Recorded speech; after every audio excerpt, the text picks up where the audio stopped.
What's up, and welcome back to Nowstalgia Pod, giving you another week of what's going on in pop culture. My name is Pat Sheehan, joined by my trusty co-host, Dave Martin Swagger. Dave, what's going on, man?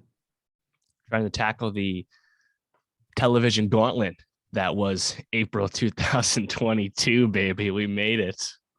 Yeah, and we're not even going to talk about some of the shows that we wanted to, given just how much good TV there was. We had to be a little bit selective in ways, but yeah, this past week has been a lot of catch up.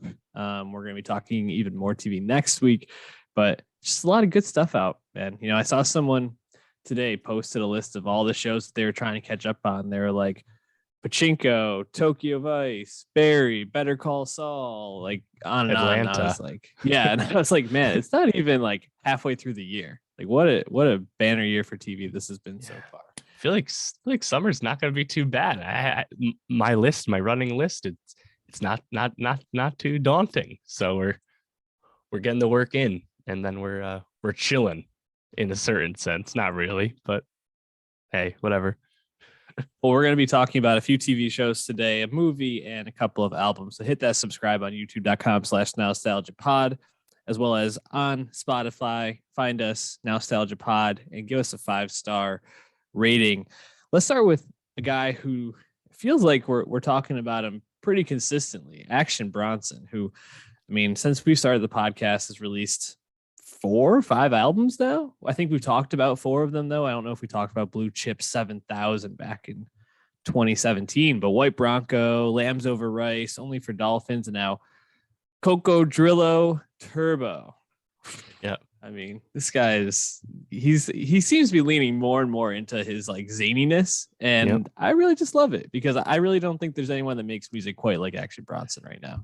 Yeah, that's right. Speaking to the zaniness, this is the 4th album / project in a row where he's painted the album cover himself. You gotta give it up to him. I also quite appreciate that the album cover for this 6th Action Bronson album is a crocodile of some kind, but the name is Cocodrillo. It's like trying to get you to say crocodile or crocodillo, but that's not what the word is. You got to read. Yeah. Challenging us here. But yeah, Action Bronson, he's just kind of, I think, settled in to what he does best after he left Atlantic Records, left the major label, something that never really made sense to him and the kind of artist, kind of personality he is. Now he's on Loma Vista. This is the 2nd record with them. And in a sense, it's once again more Action Bronson, something you've probably heard on past Action Bronson album reviews.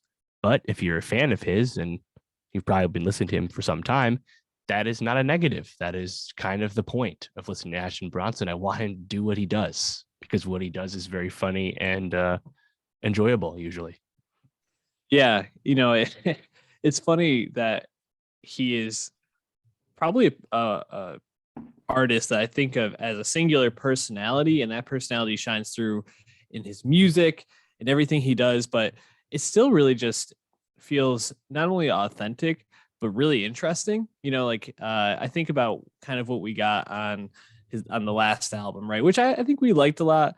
Only for Dolphins. It was another one, like you said, like it's Action Bronson, but it's still good and it's still like fun, even if it's not the best thing you're gonna listen to all year.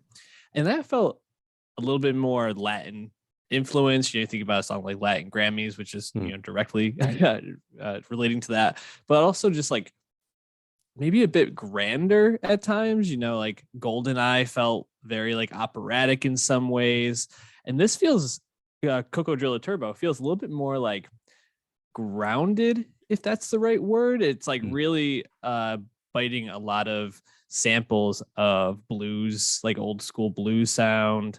And even though if there's still some really strange and out there moments, this just felt a little bit more like I don't know, a little bit more grounded, I guess. It's just kind of like kept coming back to, like he was trying to get back to some sort of roots or something like that.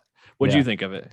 Yeah, well, I mean, his style of rapping, where of course, 10 years ago, bust out compared to Ghostface so long ago at this point, but his style, Action's never switched up who he was, but his style is, I think, more more popular, at least more common than it was in the recent years. Think of Griselda. You have Conway on this album. Think of Freddie Gibbs, The Alchemist, a longtime collaborator with Action, just like with Freddie. So I think there's just a lot of appetite for this kind of music. Again, it's not the most mainstream, hottest form of rap, but there's definitely an audience for this. And Action himself, of course, has already established that audience. So I think it sounded familiar to me because I feel like I'm just listening to more of this music, without having to go find it. You can always listen to this music, but it's not as like underground as other like throwback,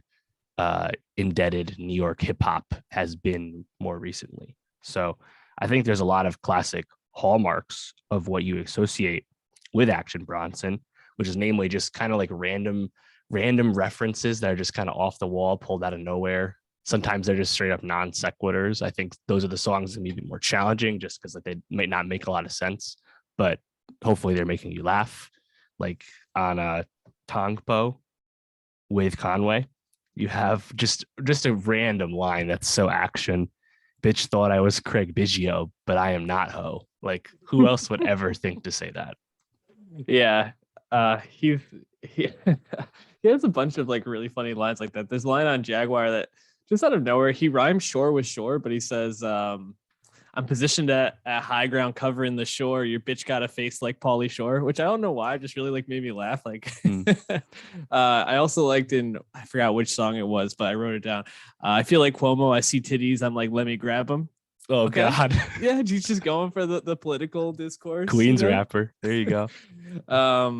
Yeah, I thought that some of the production on this was pretty interesting. One moment I just want to get out of the way that I really hated was at the end of Jaguar, where it's just like a bunch of, I think it's like pigs squealing or something like that as they're like being killed. Really hated that.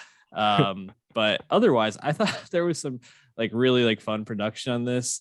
Hound Dog, like I was kind of talking about. Well, actually, that one's actually pretty more produced. I think I'm thinking more of like Tongbo or Tongpo is the one I was thinking of specifically, where it has that really like bluesy feel to it, where it's just like the guitar being like plucked by somebody, but then he has like just like random like horns kind of like popping in every once in a while, and really feels kind of similar to some of the stuff he's done before. I liked Jaws a lot. I think that's one of my favorites off this. It's a little bit more toned down, but it has that like 70s feel that you kind of feel in a lot of his songs. So sure. I don't know. There's a lot of stuff to like on here. Totally. I had a line I really liked on Jaguar as well. Goddamn, bro, you looking like a bison. Nah, dog, I look like M. Bison. Street Fighter reference. Oh, no. Also on I thought Estaciones was really funny, where you have Hologram like dropping in to do his feature, and then Action just cuts him off and starts rhyming and rapping right off the last bar. And then he completely apologizes for cutting off Hologram, and Hologram restarts his feature. I thought that was like really funny. Obviously it's staged and intentional, but like I thought that was really funny. Yeah, no, that I agree. That was a fun moment. Any songs that you would say you liked more than others on this? Yeah, I think Jaguar, Tongpo, Staciones, they definitely stand out the most to me. That's the thing too. It's like 10 tracks, 30 minutes. Like he's just in the short and sweet mode the past few years, which is always welcome. Yeah, I agree. I think a song I liked a lot, I don't know if it's my favorite, but just like the overall vibe to it, was Zambezi with Rock Marciano. Yeah, I think they like play off each other well, and it's just such like a like slow churning, like don't, and then they just both sound really great over it. So yeah, there's a lot to like on here. Again, this isn't an album that I think will blow anyone away, but if you like what Action does, like you're gonna like this. Real quick for you, out of the 4 we have talked about, White Bronco, Lamb Over Rice, Only for Dolphins, and now Cocodrillo Turbo, which one would you say is your favorite? It's a great question. It's either this one or Only for Dolphins. I thought White Bronco was the weakest of the group. And this is including Blue Chip 7000 as well. I think White Bronco Action seemed a little like aimless at times, where it just kind of like just putting words together almost, which he can still do convincingly, but just I don't know, he didn't seem as inspired. But these past two albums, they seem like he's kind of back on his shit, which makes sense because he seems to be very happy with his life right now. He's lost some weight, seems to be in good spirits. So I think these two albums are probably the closest and best thing he's done since his really early work. Yeah, I would agree. I think it's probably only for Dolphins for me, but this one is definitely up there. It'll be interesting to listen to this back later on in the year and see where it hits for me. But we'll be adding one of these songs to our Nowstalgia Best of 2022.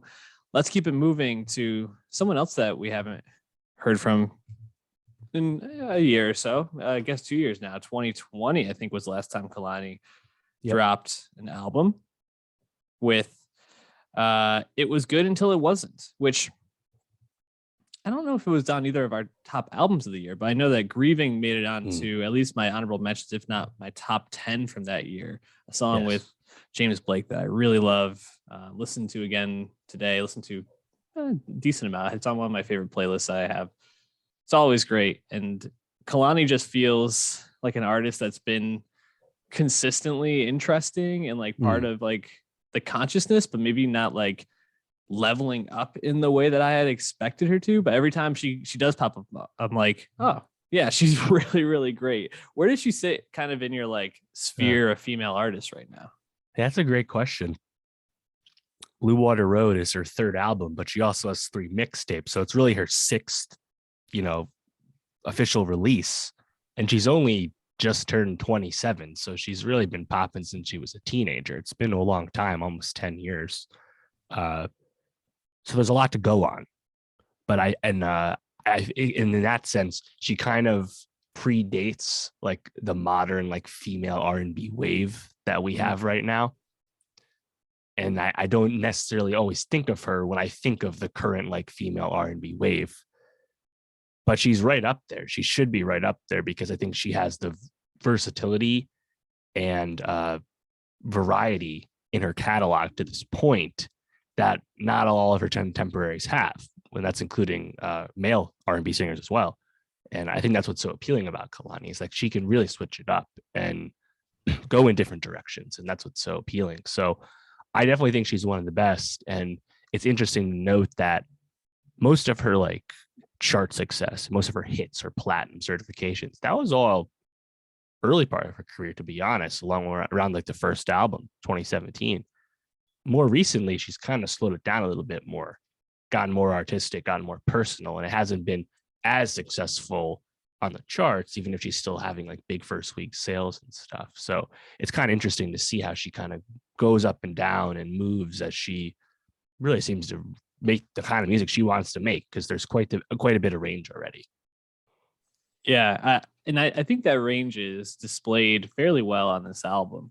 It's funny because if you go back and you listen to some of the tracks from like While We Wait, or even a couple off of It Was Good Until It Wasn't, I think there's moments where you kind of like you talked about, you can kind of say like, oh, she sounds a lot like SZA, or there's a lot of like LMI kind of in here, and she can kind of get lumped in, and then it can kind of like the track changes to the next one and a whole new sound comes on. You're like, oh yeah, Kehlani is, I think, a little bit more outside the box at times. And I think that's demonstrated really well in this album for me in the transition from the first 3 tracks, Little Story, Any Given Sunday, Shooter Interlude, and then you get Wish I Never. And that like beat comes in with that, like, I don't even know what it is, like an old hip hop hooray, like type drum beat in the background. And she's just kind of like bouncing over it. I'm like, ooh, this is something different that you don't typically hear from a lot of female R&B artists nowadays. So I think then you get into Up at Night with Bieber, which I thought was actually pretty great. And it was nice to hear Bieber continue to put out some good stuff. Feels like he's kind of found his footing again after some, not so good moments in the past and the last changes. Changed exactly. But I think overall my takeaway from Blue Water Road was just Kehlani remains interesting. She remains an R&B, female pop artist who's just pushing boundaries, but still kind of comfortable with who she is, which is nice. How'd you feel about it?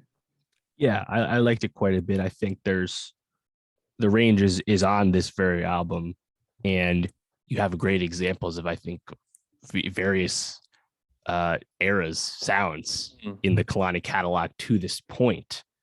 Uh, Any Given Sunday, track 2, featuring Blast. Man, that one is very reminiscent of her debut single "Fuck With You," FWU. Like, Mm. Kehlani not afraid to mix in some hip hop flows, repping the Bay there. On top of that, it I think "Wish I Never" is kind of along the same lines, because that up tempo drum line is very reminiscent of hip hop, and that's because it's actually a sample from Slick Rick's Children's Story, one of the classic golden age rap songs. And I think she just has like an amazing line in that. It's like, call me daddy for all your bitches in the lobby, in front of all your bitches in the lobby, however she says it. It's like, I think Wow. Wish I Never and Any Given Sunday, as well as Up at Night, which you mentioned with Bieber, that's just like a kind of a perfect encapsulation of like what's what Kehlani used to do, but it also kind of makes sense in what she's doing now, because she can mix it in with songs later on the track list, like Melt, Mm. which are much more traditional, slower R&B tracks. So I'm always going to gravitate toward these more upbeat songs, but it's really great on my end to hear that she's still got these in her, because I think these Yeah. are some of her best tracks. Yeah, I completely agree with you. And another track I'd kind of put in that same mold for me of the songs that blew me away, at least in terms of production, was Alter. I think some of the delivery on that and the singing is a lot more traditional sounding R&B, but some of that production is almost kind of like beach housey in a sense, and it has that like moment where it breaks into the chorus, and that chorus is just so sticky. She just sings it in such a beautiful way. It's really, really impressive. And on top of those tracks you mentioned, and then a couple at the end there, I was a little disappointed with Wandering. You get Thundercat on that, and Mm. I think I kind of Yeah, expected that to pop a little bit more, but I think start to finish, this was a really great listen. And Kehlani's just really nice to have in our lives. Like she's someone that totally, whenever we have to listen to her, I'm like, oh, nice Kehlani album. Never disappointed with it. totally. Also want to shout out More Than I Should, the song with Jesse Reyes, specifically the production, because if you listen in the beginning of the song, you can hear something that sounds very reminiscent to Genuine's Pony, the Mm. like that, the production on Pony that everyone knows. It's not credited as an official sample at this time, but I swear that's where that's lifted from. Very immediately brought me back. Yeah, that's a great call. I was listening to it and I was like, huh. Like that's it was like definitely unlocking something, but I wasn't sure. But I think that was probably it. Um, just another song I just wanted to give a little notice to is Sid is on Get Me Started, the Mm, track after the one with Up at Night with Bieber.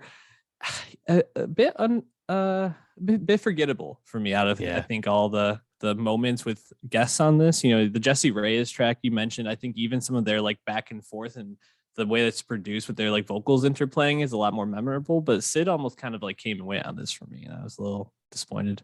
I agree. I just don't know if they're the best match, honestly. Sid just Yeah.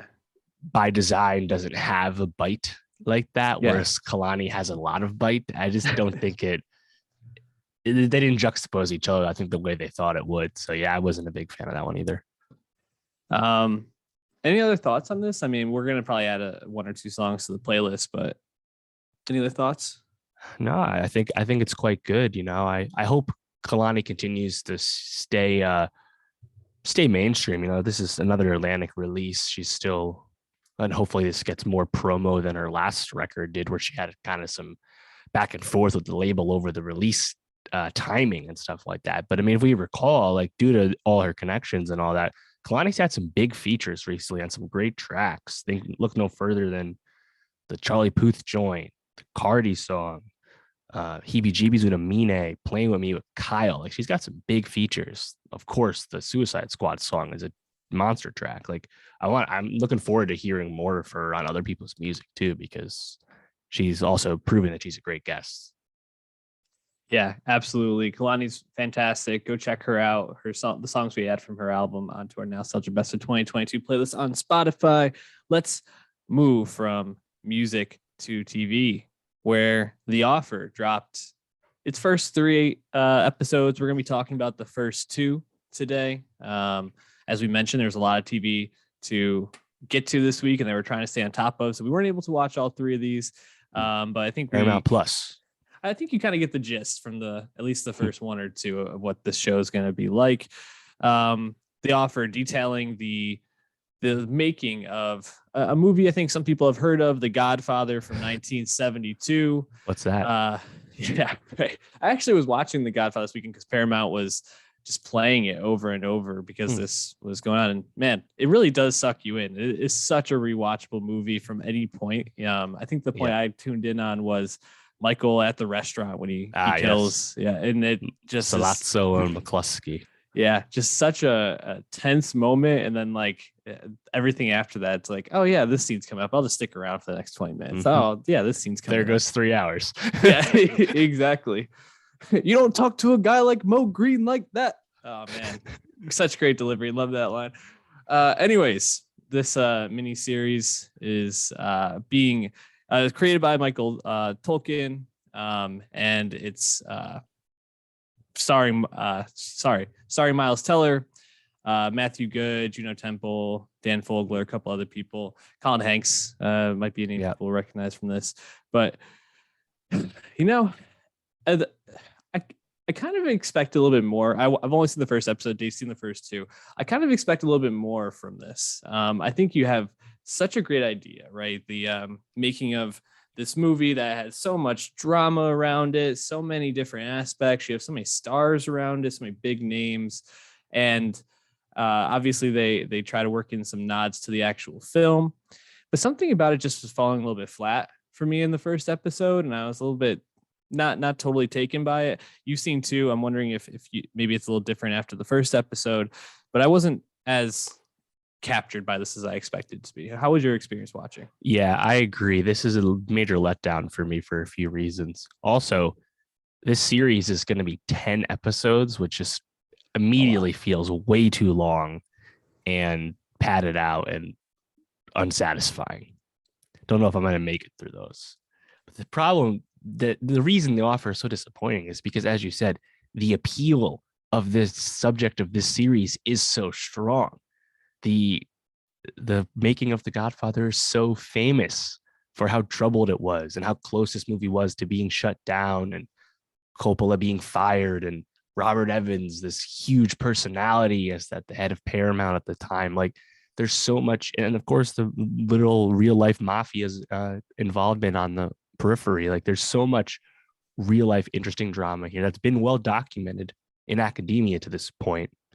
And this show just feels like kind of a low rent nod at this. And I was honestly quite put off by the very first scene where I believe we're introduced to Giovanni Ribisi's Columbo, Joseph Columbo, where the guy literally says, "Leave the cannoli." It's like, I feel like that kind of obvious, like, referencing to the obviously a famous line from the film. It's just comes across as pandering to me. And like later on throughout the first two episodes that I've seen, it's like you have Dan Fogler's Coppola like explaining what the movie means, and you have Mario Puzo, the author of the book the film's based on. You have him explaining like who Michael is and who Don Corleone is. And it's like, you don't have to explain the themes and characters of the most famous and popular American movie of all time. People love this movie. People know the shit out of this movie. Don't treat them like fucking kindergartners. I don't know who this show is for, because it's going to piss off people that really know their shit. And I don't know if it's engaging enough for more casual fans beyond being like, oh, I know who that is. Like there's no depth here. And it's honestly really disappointing. Yeah, I agree with what you're saying about who is this really for, because I think, like you said, there were some moments and some nods to things with The Godfather that just felt like so half baked and maybe not as like sly as they thought it would be. And I think for me, I also just kind of found myself feeling like even in the first episode, they were spinning their wheels a little bit. I mean, it takes about, I don't know, 40 minutes of the episode to finally get to The Godfather. It's all about Albert Ruddy's like Right. come up in his career as, the creator behind Hogan's Heroes, and then a couple other movies before he finally gets kind of tasked with reviving this book script movie idea that isn't fully formed yet. And I do have to say, I really like Matthew Good. He's really going for it as Robert Evans, and I had no idea he was British. Amazing voice work. I thought he was absolutely like captivating every time he's on screen, and I think playing a character like Robert Evans is a lot to work with, so it makes sense that maybe you're drawn to him. But outside of him, I didn't really find any of the other people in the show really that captivating. Like Mario Puzo, played by Patrick Gallo, maybe. Just a cliche. But yeah, he had, I think the moment I liked the most is when he, is confronted by Frank Sinatra. Right. Which is real. That did happen. Yeah. But also like, it felt very just kind of like cookie cutter interaction, like exactly what you expected. And didn't really feel like it brought a lot to it for me.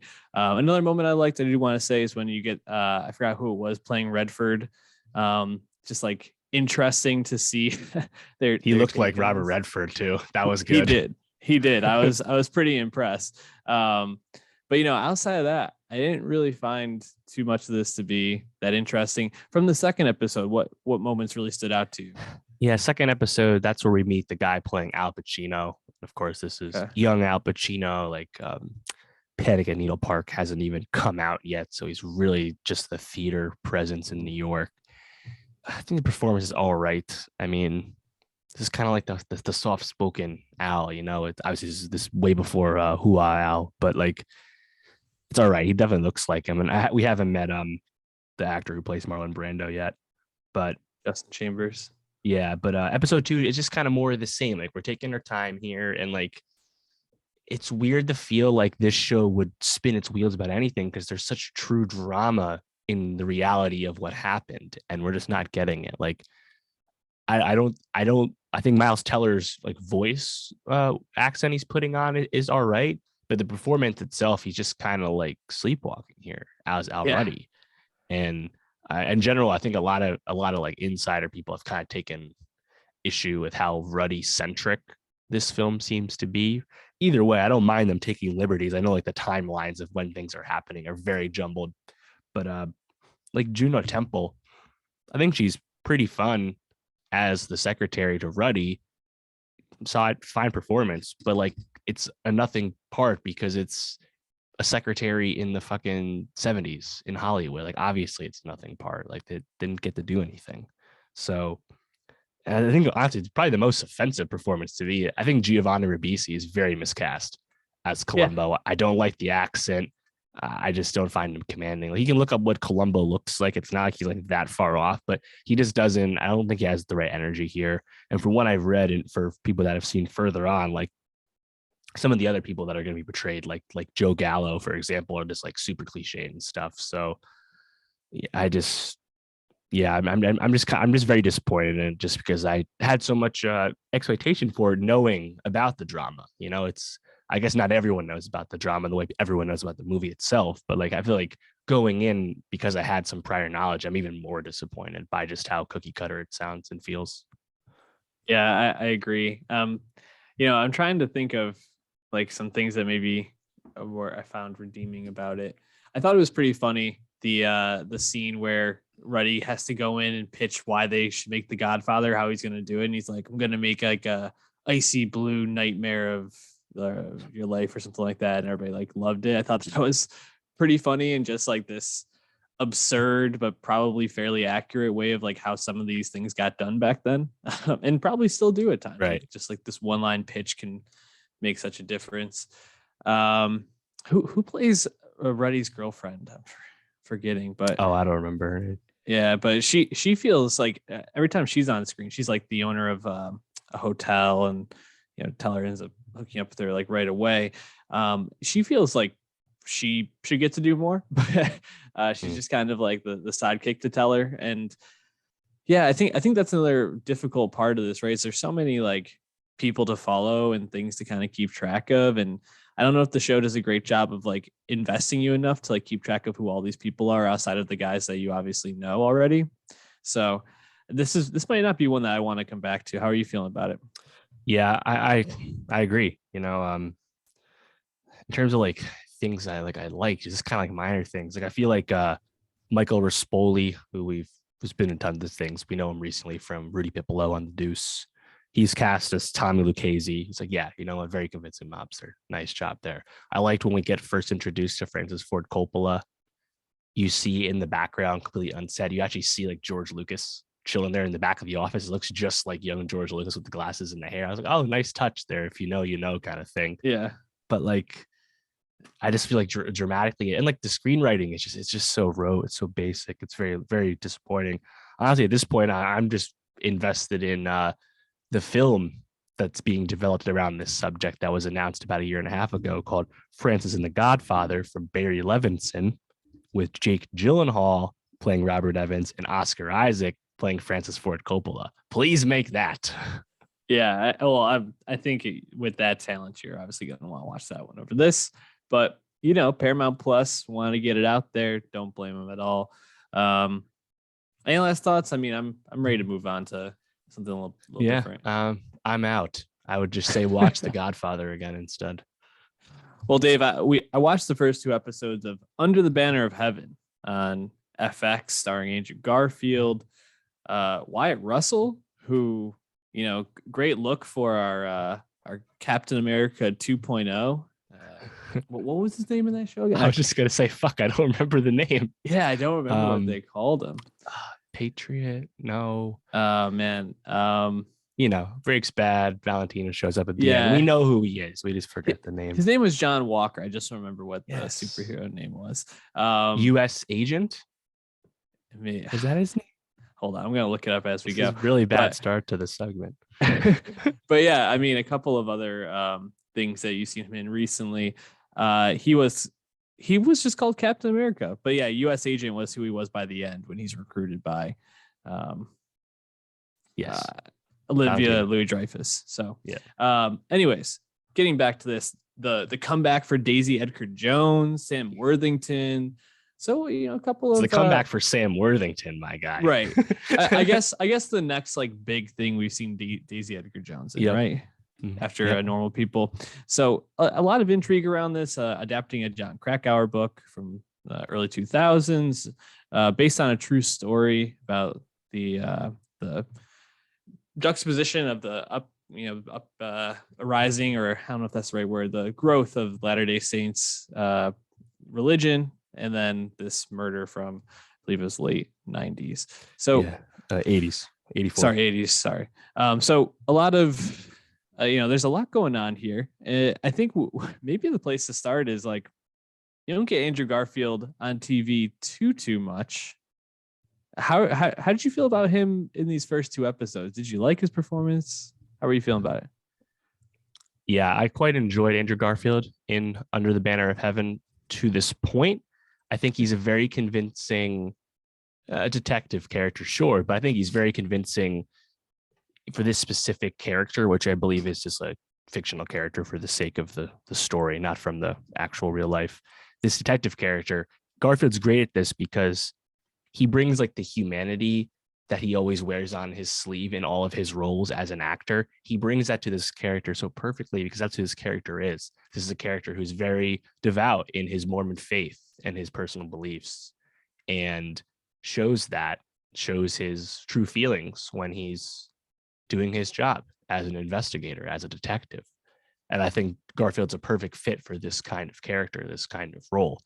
And I really love that they cast Gil Birmingham as his partner, the more grizzled non-believer, non-Mormon detective. Of course, Gil Birmingham, everyone knows him from many supporting roles like in Hell or High Water and Yellowstone. I think this is a great look for him. Great, and they have great chemistry for the first 2 episodes.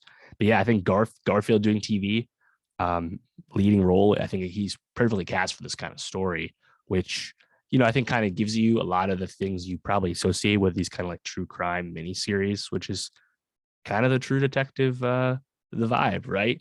Right. We have cult status and fundamentalist religious groups. Check.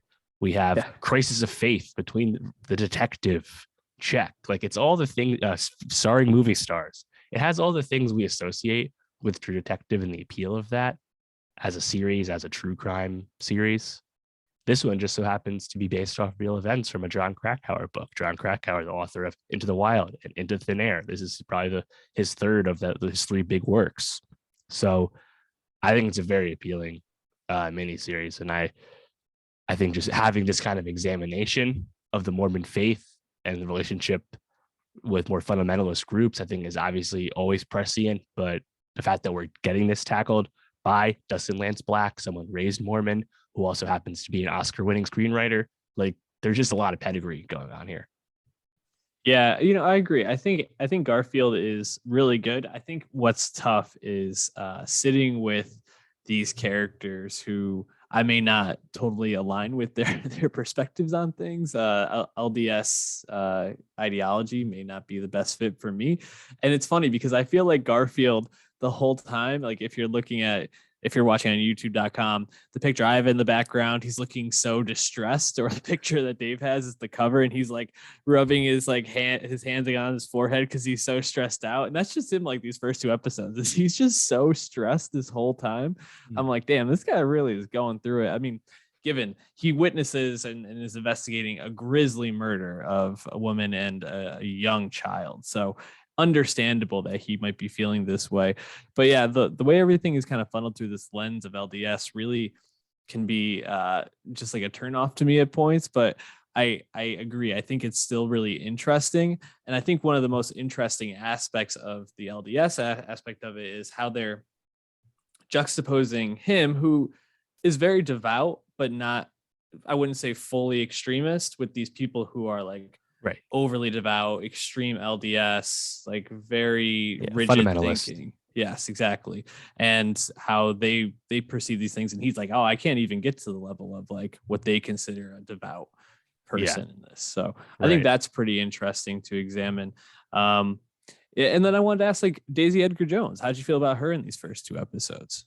Yeah, well, I think she's good. The problem, of course, is that we have to experience her character only via flashbacks because she's the one who gets killed. So, in a sense, it's a bit of like the fridging dead girl detective thing that we know. But I think there's enough going on here that we go beyond that kind of trope, and it's kind of just all the flashbacks where we're gonna get Daisy Edgar Jones, and I feel like we kind of know a lot of these beats. I'm curious to see what else comes up in the subsequent 5 episodes we haven't seen yet, just because I feel like we kind of already know it's like why she pissed off certain people in the family, and why that probably drove the crazy people to kill her. What else is there to glean from this character already? I'm actually kind of curious if there's enough meat on that bone. But Jones is Edgar Jones is good in it, and obviously a big fan of hers. This part of her early career. I think that's another interesting aspect with the show too. Is we have 3 timelines. You have obviously the present day timeline with Garfield.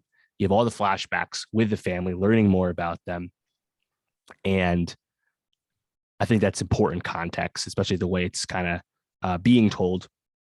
But the third timeline is probably the biggest challenge, which seems very unnecessary, which is basically like a complete throwback timeline to the origins of Mormons and the Church of Latter-day Saints, with following around Joseph Smith, the founder of the religion. Like, it also doesn't seem to add anything to the series through 2 episodes. I really don't know why we have that timeline at all, but I do like the past timeline with Daisy Edgar Jones, even if it can be a bit of a tough hang to be within this like brand of Mormonism that's very sexist. Yeah, I think that's I think that is like a true nod to the book, that choice to follow around the third timeline, like you talked about the Right. Joseph Smith story, and one that they definitely could have just like sprinkled in a little bit more than they have in these first two episodes. I found myself feeling completely taken out when they go back to that stuff, because not only is it like incredibly brutal, and this is already a brutal story, but also, like you said, just feels a lot less interesting, and I just did not really jive with that. But yeah, I think they were probably trying to rope in a lot of what Krakauer wrote as he's kind of comparing these Yeah, two perhaps. stories.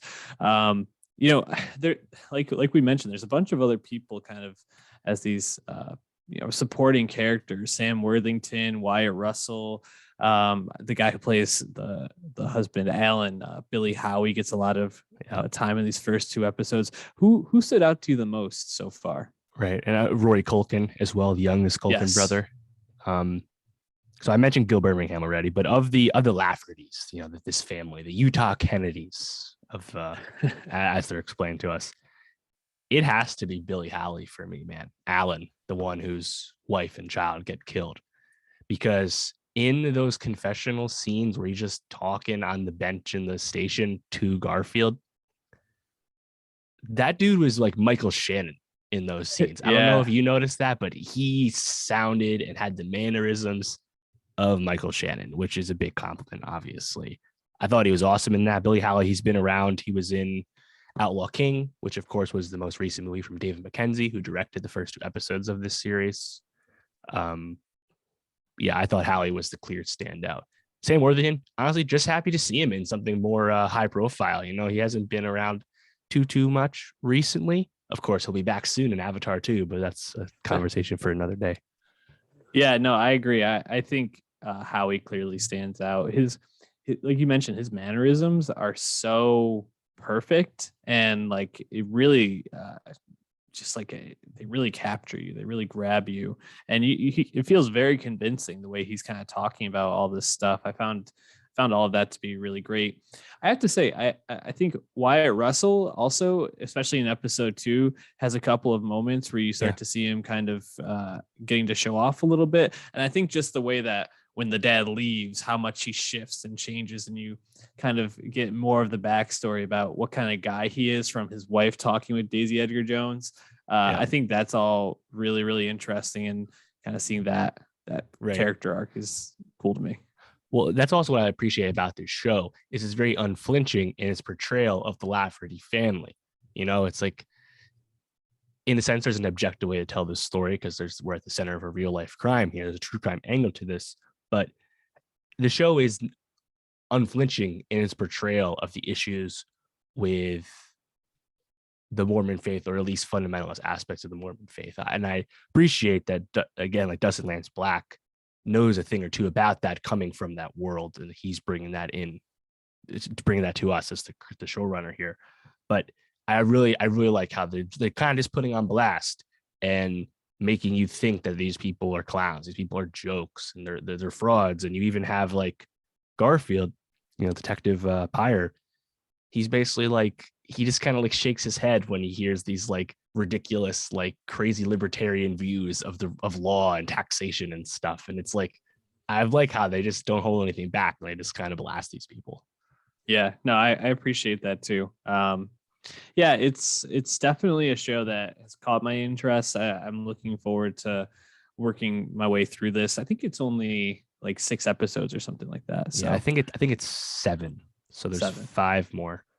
So probably in a few more weeks we'll be checking FX back on Hulu. it.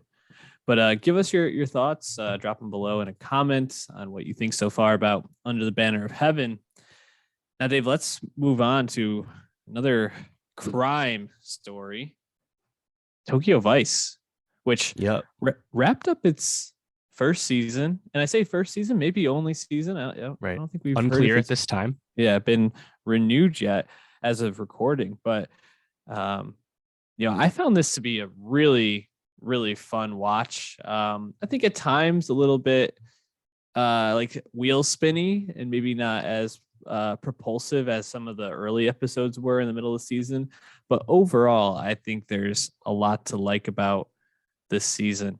When we talked about it in the first few episodes that dropped back on April 7th, Michael Mann directs the first one. I think the first episode's probably my favorite of the season, but throughout, I think the whole vibe of the show is really well executed by all the directors and the writers.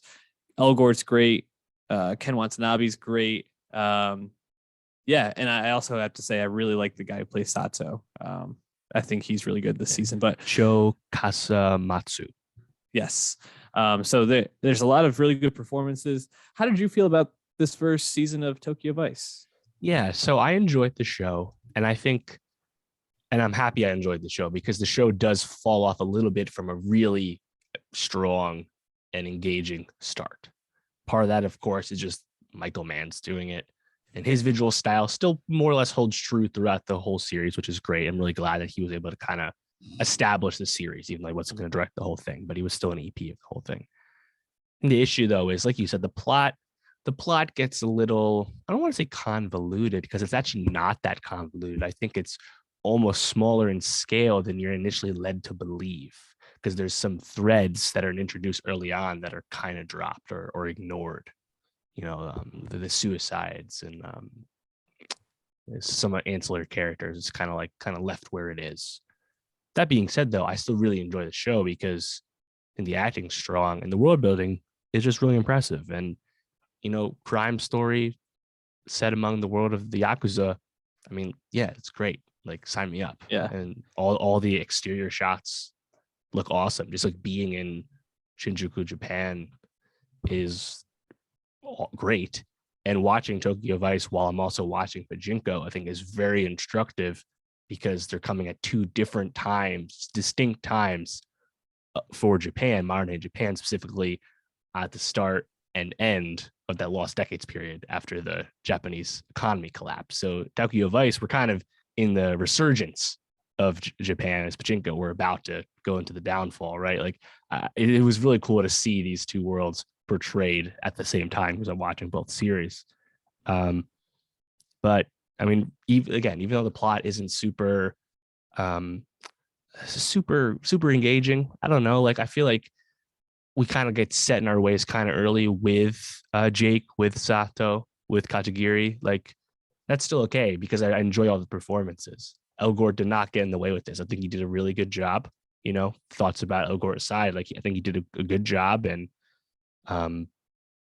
I still enjoyed my time with the show, even though it probably left me a little wanting in the plot perspective by the end. Yeah, and I was kind of surprised to see where the show ended up for this season, especially without a second season definitely coming. I felt like there was a lot not told and a lot of lack of resolution. And it was funny because when we were going to record today, I watched this past, I think, Thursday or Friday. And I was like, man, when is this last episode dropping? Because there's got to be another one, right? There's got to be more conclusion to this. Yeah, it kind of left me in a tough spot. Especially in this final episode, you have Sato, potentially being killed. Although I think we see him in the flashback at the beginning of the season, so I think we know he doesn't die. I don't know. Oh, I didn't even think of that. That's a good point. You have Rachel Keller's character with like the most obvious, like, oh, you're about to be played. Like, what are you doing? Yeah. Like of all time. We knew all that cash was getting taken the moment we saw it in the cupboard. God. So, but like the way you did it, you're like, you're so savvy. And then this is how you like lose this. Like, what are you doing? Yeah, and then you also have Elgort just kind of on the out and out. It felt like the end of Empire Strikes Back. Watanabe's looking over his back, but it's the first season. Like, right. These like good guys don't get any wins here. Yeah, I don't know. Yeah, I mean, Ishida still there. Mm-hmm. Tozawa, Tozawa still actually stronger than ever. It's like you're very much like it's a period, but not the end of the story. And I would like to see more, just because I think just being in this world and having a strong presence like Ken Watanabe to like ground everything, and he does such a good job of kind of introducing Jake and introducing the audience to like the rules of the world and how what the police chooses to investigate versus leave alone, or at least not overtly penalize. Like learning all about the rhythms of the underground of Tokyo in the 90s, late 90s. It's very great, and I would just like to spend more time in it. Maybe once we advance to a different thread here, I think it's interesting to note that on the day of the finale coming out, you had a piece come out in the Hollywood Reporter where a lot of people were kind of questioning the veracity of Jake Adelstein's memoir, and kind of at the very least explain that Jake Adelstein seems to be the kind of guy who will embellish things. At the same time, though, I don't think that really should affect the show at all, because the show is taking plenty of liberties because it's a show. It's going to fictionalize things. So I really actually don't care too much about that. I really hope that they give this more room to go, because I think the Sato character was a really rewarding one to be with, probably the best character of the series. And maybe if we were spending perhaps a little less time with Sam, with Rachel Keller and the club, I think that would probably benefit the show overall. But I definitely feel out of the three, I guess there's four main characters. Out of the four main characters, Rachel, Sam's storyline is definitely the storyline I found myself least interested in. Sato, by far the most interesting, not only for his own arc, but what it was saying about why people may turn to the Yakuza as like an opportunity, kind of the culture around that, the culture of honor, the culture of taking responsibility. I thought all of that stuff was really interesting. In fact, I think one of my favorite episodes is when Sato's like main boss, I'm forgetting which one he was. Ishida. Yes. When Ishida sniffs out who like the rat is, and it's Sato's like supervisor, like mentor. The guy who brought him in, his father figure, more basically.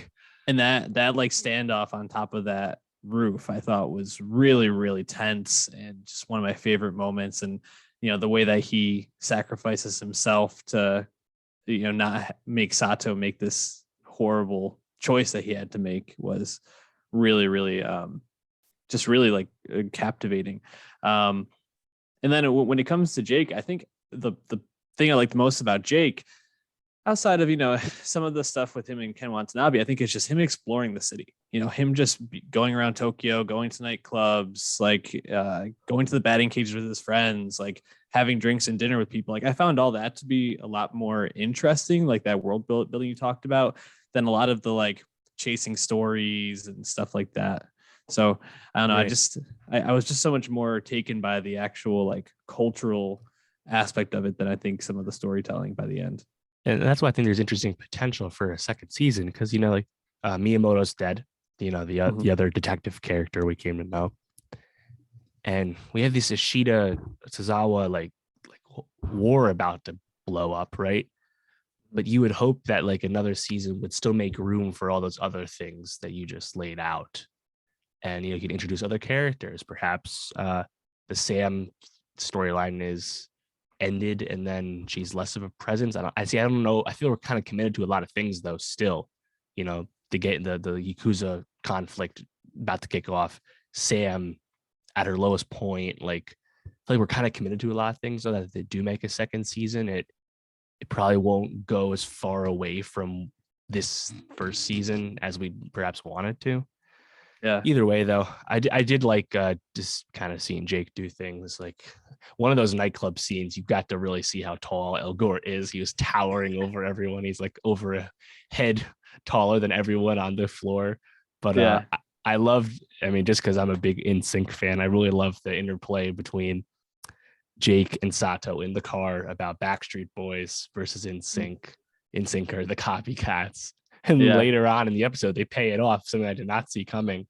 And Tearing Up My Heart plays on the dance floor, and they flip each other off. That was amazing. Yeah, fantastic moments with Backstreet Boys and NSYNC in this. Also, just really funny when Sato's like, "Yeah, that this is what what this song I Want It That Way is about," and Jake's like, "No, it's not." He's totally like taken aback by it, and then he talks to his other friends about it later, and they're like, "Yeah, everybody knows that." And I just thought that was hilarious. Everyone knows that way. Come on, everyone knows it. Hilarious, just a great payoff. Any other like episodes, moments that you really liked? I thought episode 6 was cool just for kind of classic like crime storytelling where you get to see this council, this like Mhm. Yakuza, like higher up council, all these other figures we don't Yeah. know. Love seeing that. I mean, no matter what, like if it's the Casa Nostra mafia meeting, show it to me. Anytime you can see that, it's awesome. Um, yeah, I think I think really the early stuff is honestly the best, where you just kind of sitting in the noir of it all, just kind of getting drenched in this world. And then once the later episodes, it's just a ton of plot, and it's not as interesting as the early stuff. Yeah, I completely agree. I loved that scene with like the council and Tozawa having to like get down his knees and beg to Yoshida about it, or yeah, Right. Yoshida, um, or Ishida. Sorry. The last moment I just kind of wanted to highlight, or I guess relationship, was Jake and his supervisor, Emmy, who Yes. I was standing them by the end. Like, get Rachel Keller out of here, Sam out of here. I just wanted to see Jake and Emmy get together. They had some real connection there. I felt really great stuff. Yeah, I think in a second season, you definitely want to have more Emmy, more of Rinko Kikuchi, just because that's another interesting character, that another parallel to Pachinko, a Zainichi, a Korean person in Japan, living in Japan full time. And what that's like, you have a Pachinko moment where there's like the power of language, where the person they're trying to interview and talk to realizes that she's Korean, and like kind of lets his guard down a little bit. I think there's a lot of room for her to be a bigger presence. And just in general, there's more room, I think, for just kind of like the awesome like newsroom beats. There's a lot of drama in the old school classic traditional newsroom that Yeah. would be, of this time. And we kind of get away from that again because we get really stuck down all these plot threads with Jake. But the core foundation here is still really appealing. I, I do think if there is a second season, which I really hope there is, I think you're going to get a little bit more of the like procedural newsroom stuff, like a very like spotlight feel, because the story that ultimately Jake break, or the real life Adelstein breaks, is about these Yakuza higher ups basically getting these like kidney transplants or something like that, Yeah, or these they get to organ cut the line transplants at and get UCLA by kidney being donors. right. Cut the line and get kidney transplants in the US after making big donations to like the hospital and like the hospital system. And this was all set up by having an agreement with the FBI to turn some information about like the financial dealings of the Yakuza. And Yeah. apparently the evidence they did turn didn't amount to much. And Jake Adelstein in real life actually was able to kind of expose this, Yeah. which, yeah, cutting the line for for these types, pisses off the common man. So it'd be interesting to see if we actually get that far, because Jake Adelstein did have a long career in Yeah. Japan. So I don't know if we're going to spend that much time with the show. Who knows? I do think they'd have to make some liberties to the timeline for sure. But I could see them maybe, especially because the way they were going about it this season was this very like gotcha moment where they were trying to expose this heroin that was being brought over on the plane, and the dirty cop kind of thwarts that plan. And then, obviously things turn bad for all the main characters outside of Tozawa. I wonder if the move is going to be like, to take these people down, we have to do things more like by the book, like actually like tell the story, build Hmm. it, not try to just get it in the paper quickly type of thing. So I could see that being the turn that they make, but I just wonder if that will be too far away from what the show has been in this first season, and if Right. that will be something people want to watch. So definitely interesting. I think I'd recommend this to a lot of people. I actually have recommended it to a few people to get caught up on. So check it out. But Dave, you mentioned before that Pachinko also wrapped up this past weekend. And it's funny because this was another show. It wrapped up, and I was like, there's got to be another episode coming out, right? Like, there's got to be another like step to this. Pachinko is a show that we know we're getting the second season to, at least. So there's a Yes. lot more investment into this. So I'm looking forward to watching the second season, because gotta say, this first season, I thought it was a home run. I love so much about it. I love so much about the storytelling. Just Mhm. couldn't have been more impressed with it. How did you feel about season one of Pachinko? Yeah, I would say Pachinko season one, the best, if not one of the best shows of the year thus far. I think for me, it's this and Station 11 are my top two contenders at this point, 4 months through. I thought it was really impressive the entire time because it's such an awesome execution of vision with scope. It's such a large, grand scale story, and it really lands. It manages to juggle several timelines going back and forth throughout, and everything is paying off. All these emotional beats continue to hit, and it still finds a way to surprise you. As you said, the way the series ends, it's like, well, there's a lot of meat on the bone. Where Solomon's at in the plot, right? Shit. Yeah. Can't wait to see more of that. Yep. Damn. Hansu, we've just scratched the surface of his story, his origins. Of course, amazing episode 7, which is completely creation of the show, not from the book, where we learn about basically how Hansu became who he is when we're introduced to him earlier in the series. I really can't help but be impressed with just the whole vision of the series. And I think Kogonada and Justin Chan, as the co-directors of all 8 episodes, just absolutely smash it. Like, I think it's really impressive show that just lands all these emotional beats with excellent acting. Like, it's everything works. Yeah, Station 11 being one of those shows that ends in January of this year is so unfortunate because I kind of forgot that it came out this year. Yeah. This is definitely my number one, and episode 7, chapter 7, directed by Kogonada, is definitely my number one episode of TV this year, maybe rivaling a couple from Station 11. But like you talked about, just an absolute triumph, not only visually, but the way that the story is told of it. And the last 40 minutes are just so tense and so captivating. And recreating the 1932 23, wow, even earlier, 1923 Kanto earthquake, and just totally amazing storytelling, amazing visuals. Just if you haven't watched the show, you should watch, but that episode I think you could even just watch and appreciate on its own if you really wanted to. Right. You wouldn't understand some of the early stuff, but you could get enough of it to still enjoy the episode. Sure. But yeah, going back to the storytelling aspect, I mean, the way the timelines all intersected, I was so impressed that they pulled off, jumping back and forth that much usually to a show. That's a huge boundary to actually making a coherent show that kind of pays off all this. But I found it all to be incredibly worthwhile, and I don't know if there's a wasted scene in the show. Everything had meaning, everything complements another part of the story, and just grew out your understanding of these people so much more. And just really impressive. One of my favorite touches with how they juggle the various threads and timelines is that we'll often hear the last piece of dialogue, the last line from we'll actually hear the first piece of dialogue from a brand new scene, but it'll be over the image of the last scene we just finished watching.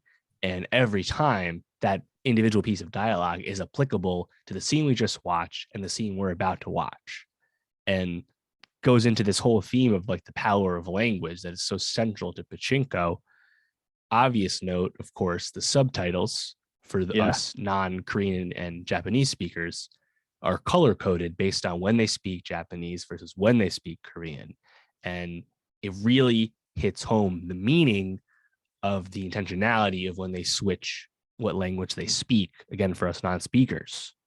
And it connects again to just the whole theme of the series and Sunja's journey about what it's like to leave your home permanently, or at least permanently for decades on end, and be one of these Zainichi, these Korean expats in Japan that feel like people without a country, people without a state.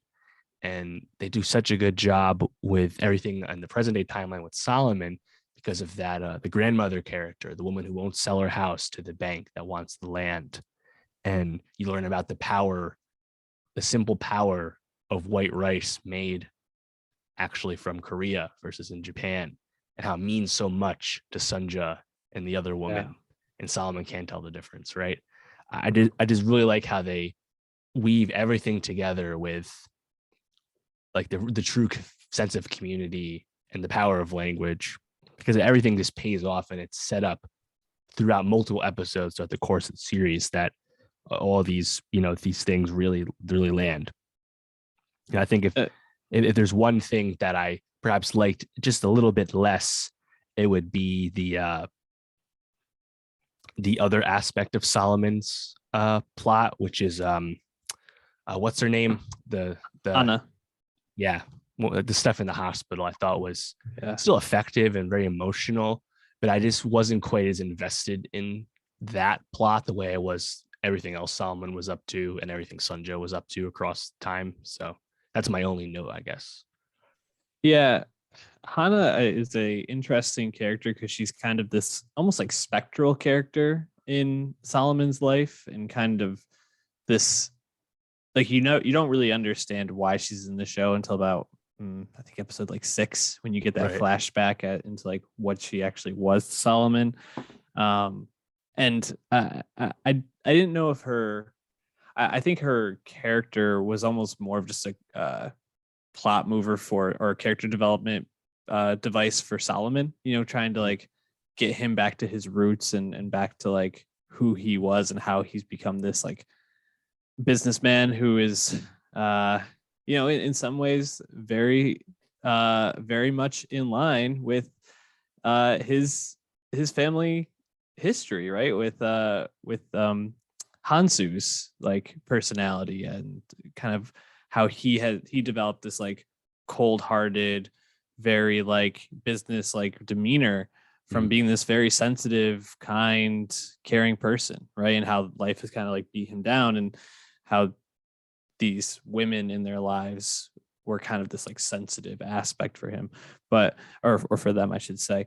Kind of going, I just wanted to touch on your point about language, because I think if you really pay attention to the show, like you said, you can start to see when the languages start to mingle more and become more like mixed, between Korean and Japanese, and in Solomon's case, Korean, Japanese, and English. And you talked about like when they're switching between the use of those languages, and then some of the scenes later on following Sunja, when she finally gets to Japan, some of the she's told, when you're out in public, speak Japanese, like you want to fit in, you don't want to be recognized. And the times when they switch back are like when they use these like endearing family terms like papa or mama, when they have a child, things like that, or when they use like these nice like names for each other. And it's really, I think, just impressive how thoughtful the show is about the aspect of language and how that signifies like what home means to these people, as it's kind of like shifting in their perspective. I just really loved that touch. Going back to Sunja, I don't know who had a more impressive performance as Sunja, whether it was Yoon Jung, who played older Sunja, or Kim Min Ha, who I think is just absolutely so impressive. And I was like blown away by just how good she was as this teenage into young adult Sunja. Just totally blown away by her performance, man. I thought she was a star coming out of this. Yeah, totally. And that's what I think was so impressive about the writing of this series, is that this character, and obviously a lot of credit to the book, this character is so fleshed out that you have two amazing performances from two very different versions of the character going on at the same time in the same season of the show. Like it's awesome, Yeah.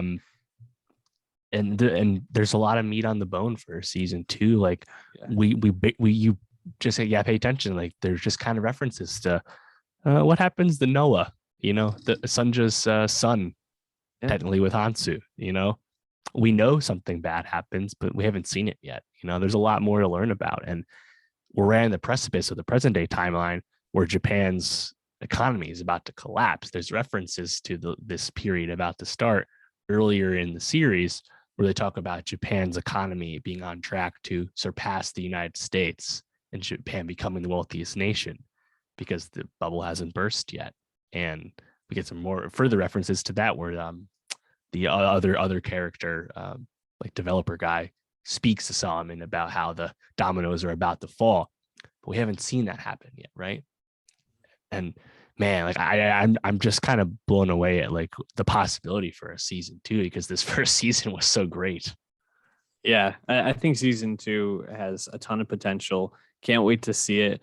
I'm just trying to think about like what other aspects of the show really impressed me. Um, I liked how the opening credits, if you didn't skip through them as the season goes on, it's based more and more back in the past, how it changes, and like it's kind of done more in a more traditional way, like the language of it changes, the recording is different. I thought that was great. Also, Kogonada just really loves these like dance numbers, which Yeah, I think is like a really nice like totally. touch to it. Yeah, I'm just trying to think like what other things I really loved so much about this show, man. I can't recommend it highly enough.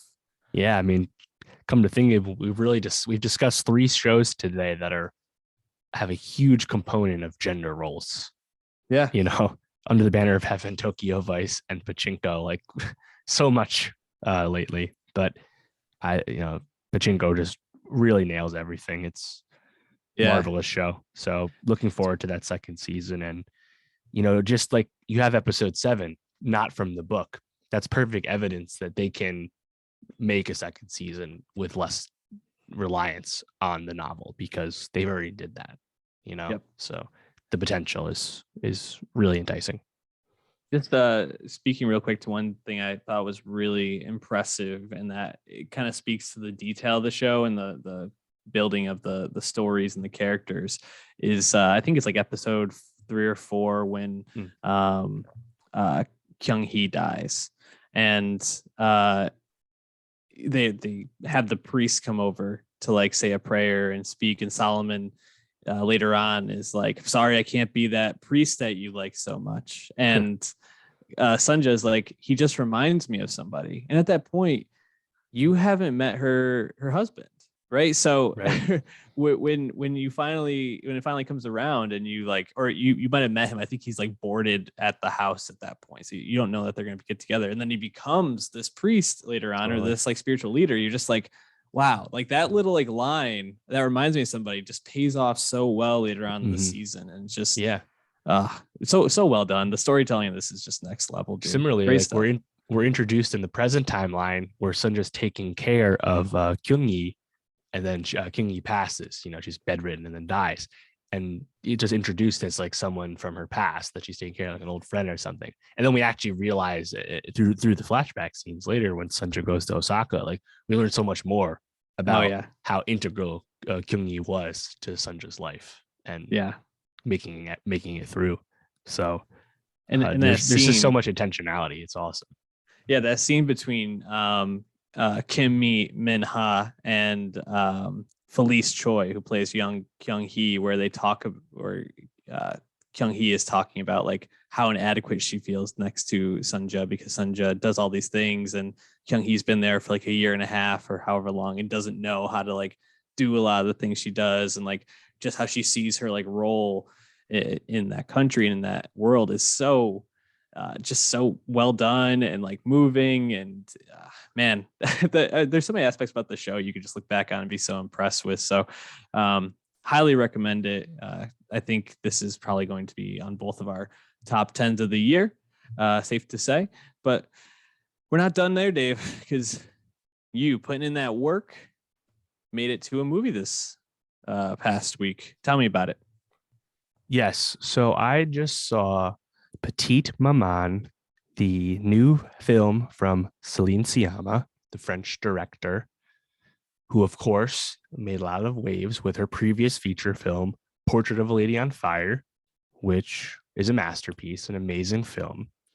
And love that movie. Check the review on that. And been waiting for the follow-up. The thing is, Petite Maman has been out. This movie premiered at Berlin last year, March 2021, and then came out in France in June 2021. So it's been seen in Europe, but it hasn't actually been released in the United States, apart from a few very small one-off, coastal screenings. It hasn't been released until this past April, 2022. So it's finally been available. And obviously the follow-up to Portrait of a Lady on Fire goes without saying, very appealing. And I think what I appreciate most about this movie is that Céline Sciamma really kind of subverts expectations, goes against the grain. This film is only 72 minutes long. Yes. It is not nearly as sweeping in scope, thematic richness as Portrait of a Lady on Fire was. It's not exactly the you have a blank check due to your most recent success, do whatever you want. It's a smaller scale film by design. And I appreciate that just because I think it kind of shows that she's really really artistic person, and she wrote and directed this. And in the case of Petite Maman, it's the story of a young 8-year-old girl, Nellie, played by Josephine Sans, who goes to her just past grandmother's house with her two parents because her parents need to kind of clear out the house, get it ready because, grandma just passed. And, in the process, they're going to be there a few days. In the process, Nellie's mom, Marion, kind of disappears, goes away for like a day or two.